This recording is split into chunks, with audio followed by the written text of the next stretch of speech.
मेरी तरफ नहीं देखती हैं। बोले उतार के फेंक दे इसको। मैंने कहा फिर लड़कियां नहीं दिखती हैं। प्रॉब्लम सब तरफ से सब। अभी ये अनुज हमको उधर से गेस्ट हाउस से लेके आ रहे तो दो लड़कियां वहां बैठी हुई मेरे को देख के कहने लगी, उनके पास एक लड़का बैठा, वो लड़का मेरे से बोला, बोले चश्मा लगाता है तो उल्लू नजर आता है। मैंने कहा नहीं लगाऊंगा तो तू गधा नजर आएगा। नंबर का चश्मा है, मेरी अपनी प्रॉब्लम है। सरदार जी की बात बता रहा था, सुरेंद्र सिंह जी ने अभी इंडिको गाड़ी खरीदी, आए वापस आके बोले यार फेल गाड़ी ले ली। मैंने कहा गाड़ी तो बढ़िया है। बोले नहीं बेकार गाड़ी है। मैंने कहा क्या हुआ, गाड़ी तो फर्स्ट क्लास है। बोले यार माँ को दिखाने गया था, 20 किलोमीटर दूर गांव है, माँ को दिखाने गया था, गाड़ी जाने में 20 मिनट लगे, वापस आने में 7.5 घंटे लग गए। मैंने कहा 7.5 घंटे? बोले हाँ। मैंने कहा कैसे? बोले गाड़ी फेल है। मैंने कहा हुआ क्या?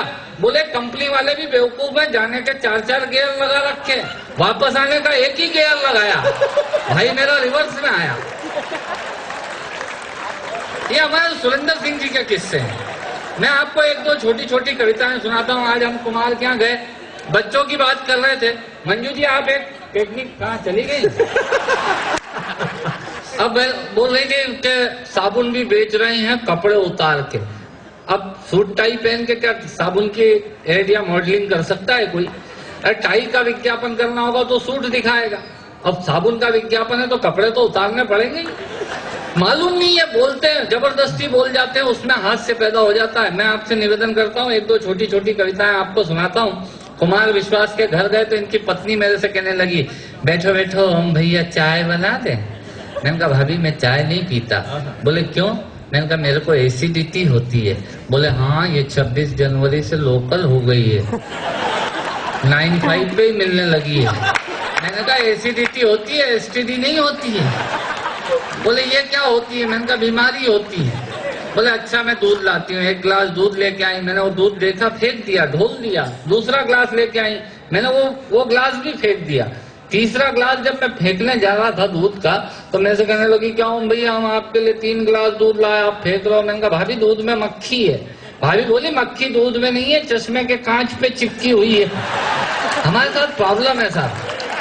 अपना चेचिस भी अलग टाइप का है। मैं आपको एक हास्य की कविता सुनाता हूँ, सुनिएगा, मजे की कविता। एक कौम पाई जाती है साहब, उस कौम को, उस जाति को बोलते हैं रायचंद, राय बहादुर, राय सिंह। ये वो लोग होते हैं जो अनवांटेड सजेशन देते हैं, जबरदस्ती। आप कोई भी काम करिए ये आपको राय देने आएंगे। ये खुद के स्कूटर का, मोटरसाइकिल का पेट्रोल जला के आएंगे। इनको कहते हैं रायचंद। इनका एक ही काम होता है राय दो। ये बड़े में भी पाए जाते हैं, छोटे में भी पाए जाते हैं, महिलाओं में भी होते हैं, पुरुषों में भी होते हैं। इनका एक ही काम बस राय दो। कोई मांगे या नहीं मांगे, दो। मेरे एक दोस्त की दादी खत्म हो गई, हम उसको उठाने की तैयारी कर रहे, इतने में ही मेरे कंधे पे किसी ने हाथ रखा। मेरे से कहने लगे भाई साहब कहाँ ले जाएंगे? मैंने कहा स्विमिंग पूल में ले जाएंगे। बोले यार आप बहुत मजाक करते हो। मैंने कहा मर गई है तो शमशान ले जाएंगे। बोले नहीं नए वाले पे ले जाएंगे कि पुराने वाले पे ले जाएंगे। मैंने, हमारे उज्जैन में 2 शमशान है। मैंने कहा नए वाले पे। बोले यार पुराने वाले पे ले जाते तो वहां का मजा कुछ और है। मैंने कहा इस डोकरी को कहीं भी जला दो, इसके जलने से तेरे मजे का क्या लेना देना। पर नहीं साहब, आदमी राय दिए बगैर मानता नहीं है, और राय दिए बगैर उसका बस नहीं चलता, वो हर जगह राय देता है। मैंने वहां से एक कविता निकाली। आदमी इतना चालू हो गया साहब, हम किसी के यहाँ बीमारी में तबियत पूछने जाते हैं तो बुके लेके जाते हैं। ये 2-in-1 प्रोग्राम है। बुके लेके जाओ, बीमार के सिराहने रख दो, बच गया तो ठीक, बहुत अच्छे, नहीं तो आपकी तरफ से फूल चढ़ ही गए हैं। आदमी इतना चालू हो गया था। और राय देने वालों पे बात कर रहा था, मैं आपसे बता रहा था। मेरे एक दोस्त ने, बेचारे ने मिठाई की दुकान खोली और बोर्ड लगाया कि हमारे यहाँ ताजी मिठाइयाँ मिलती हैं। अगले ही दिन एक रायचंद हाजिर हो गए। बोले ये हमारे यहाँ लिखने से क्या फायदा?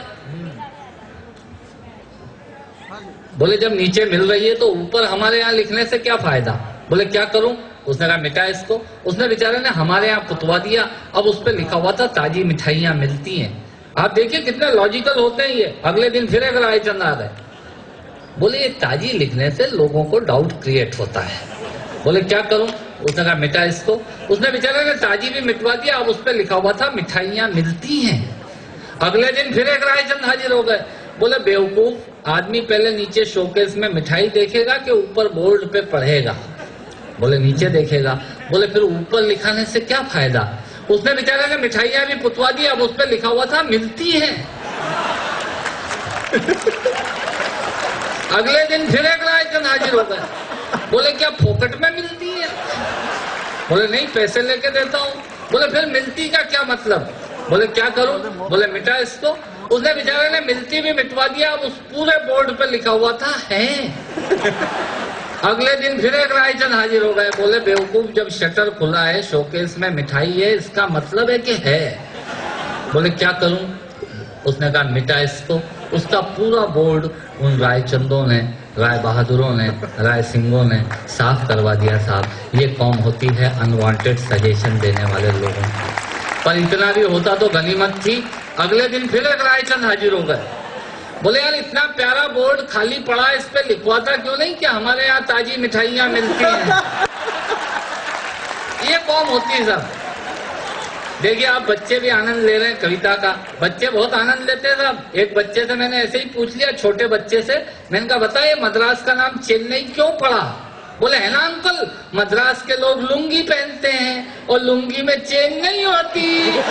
ये बच्चे इतने चालू हो गए साहब। एक बार तालियां बजा दीजिए, मैं कविता शुरू करता हूँ। कविता का शीर्षक है मजा ही कुछ और है। कविता का शीर्षक है मजा ही कुछ और है। ये तकिया कलाम होता है इन लोगों का। ये रायचंद जो राय देते हैं, आप एम्स में इलाज कराने ले जाएंगे, वो आपको बोलेंगे अरे वो मूलचंद में ले जाते हैं, वहां का मजा कुछ और है। ये होता है रायचंद। आप कोई काम करिए, ये तुरंत हाजिर होंगे। इनका एक ही काम, राय दो। ये खुद किराए के मकान में रहते हैं, पर आपके बनने वाले 25 लाख के द्वारका वाले मकान में राय देने आएंगे कि वास्तु के हिसाब से किचन कहाँ होना चाहिए। इनका काम एक ही है, राय दो। मैंने वहां से कविता निकाली, कविता आनंद के लिए। जब मैं कहूँ मजा ही कुछ और है, आप ताली बजा दीजिएगा। कीन ऑब्जर्वेशन है सोसाइटी का, आपको आनंद आएगा। मैं कहाँ कहाँ पहुंचने की कोशिश कर रहा हूँ, आप देखिएगा। कविता का शीर्षक है मजा ही कुछ और है। दांतों से नाखून काटने का, छोटों को जबरदस्ती डांटने का, पैसे वालों को गाली बकने का, मूंगफली के ठेले से मूंगफली चखने का, कुर्सी पे बैठ के कान में पेन डालने का और डीटीसी की बस की सीट में से स्पंज निकालने का। मजा ही कुछ और है। दांतों से नाखून काटने का, छोटों को जबरदस्ती डांटने का, पैसे वालों को गाली बकने का, मूंगफली के ठेले से मूंगफली चखने का, कुर्सी पे बैठ के कान में पेन डालने का और डीटीसी की बस की सीट में से स्पंज निकालने का।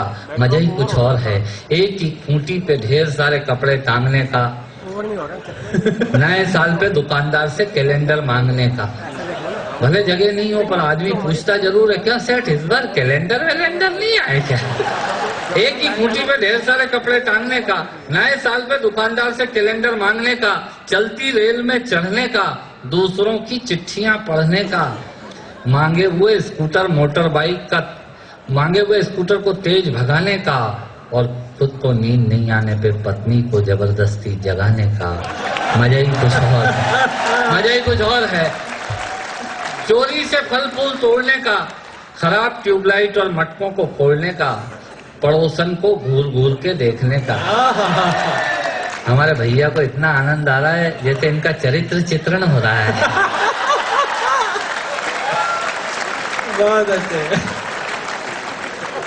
चोरी से फल फूल तोड़ने का, खराब ट्यूबलाइट और मटकों को फोड़ने का, पड़ोसन को घूर घूर के देखने का, अपना कचरा दूसरे के सामने फेंकने का, बाथरूम में बेसुरा गाने का और थूक से टिकट चिपकाने का।